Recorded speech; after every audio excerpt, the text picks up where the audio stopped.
ভাই আসসালামু আলাইকুম। আমি একটা ফেসবুক লাইভে দেখলাম বাংলাদেশের একটা মৌলভী সাহেব বলছে কি কুরবানি কুরবানি 7টা লোকে দেওয়াটা ঠিক নয়, এভাবে বলছে।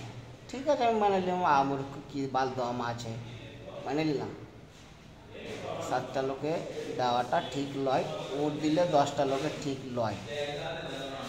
তো ফার্স্টে 7টা লোক কুরবানি দিচ্ছে, কার হালাল আছে কার বেহালাল আছে সেটা আমি মানছি, কিন্তু ফার্স্ট স্টার্টটা কে করেছে? মোহাম্মদ সাল্লাল্লাহু আলাইহি সাল্লাম করেছে না ইব্রাহিম করেছে? হ্যাঁ, উনি নবী কি করেছে? মেনে নিলাম হাদিসে নাই, আপনার কথাতে আমি একমত, কিন্তু কোনি কোরআনে লেখা নাই কি কোনি মাহফিলে যায় কোনি জালসাতে যায় কি তুমি ৭৫,০০০ ১ লাখ ১.৫ লাখ টাকা ডিল করে তোমাকে যাইতে হইবে? এটা আছে কোনি হাদিস আছে কি না কোরআনে আছে?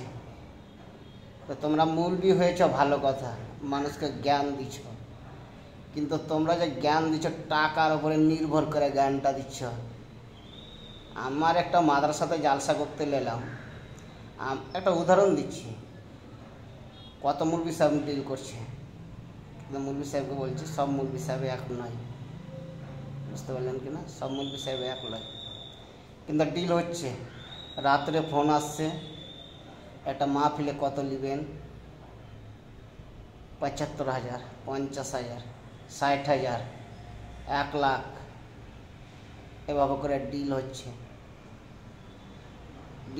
তো কোনি কোরআনে লেখা আছে কি তুমি কোরআন শিক্ষা হয়ে আল্লাহর ইবাদত করে তুমি একটা মাহফিলে মানুষকে জ্ঞান দিতে যাবে, মানুষকে শিক্ষাদান দিবে, মানুষকে শিখাবে, তো কোনি কোরআনে লেখা আছে কি তুমি এত টাকা নিলে তুমি মাহফিলে যাবে কি জালসাতে যাবে? কোনি কোরআনে লেখা আছে কি? লেখা নাই। আর লেখা থাকলে বুঝিয়ে দিবে কমেন্ট করে। তো তোমরা যে ৭৫,০০০ বা ৫০,০০০, কেউ লিখে ২০,০০০, কেউ লিখে ৩০,০০০ ১-২ ঘন্টার জন্য, আর্ধেক হাদিসের কথা বলছে, আর্ধেক বেহাদিসের কথা বলছে। তার মানে যে হাদিসে নাই সে কথা হলো বলছে কিছু কিছু মৌলবি সাহেব, বুঝতে পারলেন কি না? তো তোমাকে ওই টাকাটা যে ৭৫,০০০ টাকা ডিল করছো, ওই টাকাতে কুরবানি হবে কি? কুরবানি হবে বলেন? যে ৭৫,০০০, ৪০,০০০, ৫০,০০০, ২০,০০০ টাকা তোমরা ডিল করছো 2 ঘন্টার জন্য, ওই টাকাতে কুরবানি হবে কি? হ্যাঁ, এটা কোনো হাদিসা আছে বলেন তো? হাদিসা আছে কি তুমি মাহফিলে যাবে, একটা ডিল করে যাবে, ওই টাকাতে কুরবানি দিবে? তোমাকে মেহনত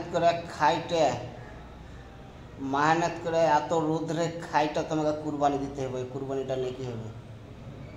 আপনার কথাতে আমি একমত। আপনি বললেন কি কার টাকা হালাল আছে বেহালাল আছে, আমি মানে নিলাম, ঠিক আছে, কিন্তু যারা গরিব তারা মেহনত করে এত রোদ্রে ৪৫-৪০ ডিগ্রিতে তাপমাত্রাতে খাইটা 8টা নিলে 5টা অবধি খাটছে, তারপরে 500, 700, 800 জায়গায় যেরকম পাচ্ছে, যেখানে যেরকম রেট আছে সেরকম পাইছে মিস্ত্রি, ঠিক আছে, হেল্পার পাইছে 600, 700, ঠিক আছে।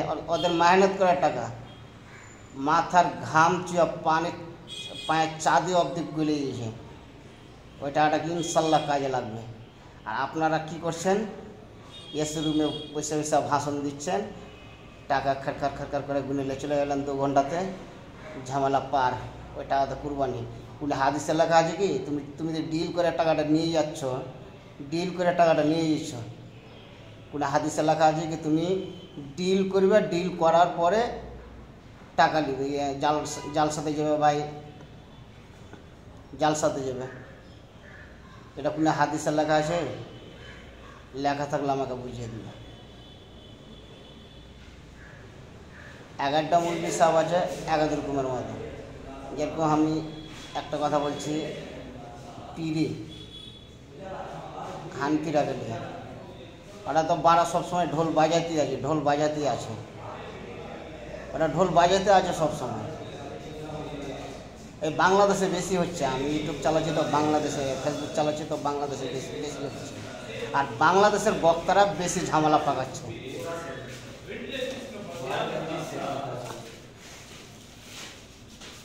বুঝতে পারলেন? ঠিক আছে।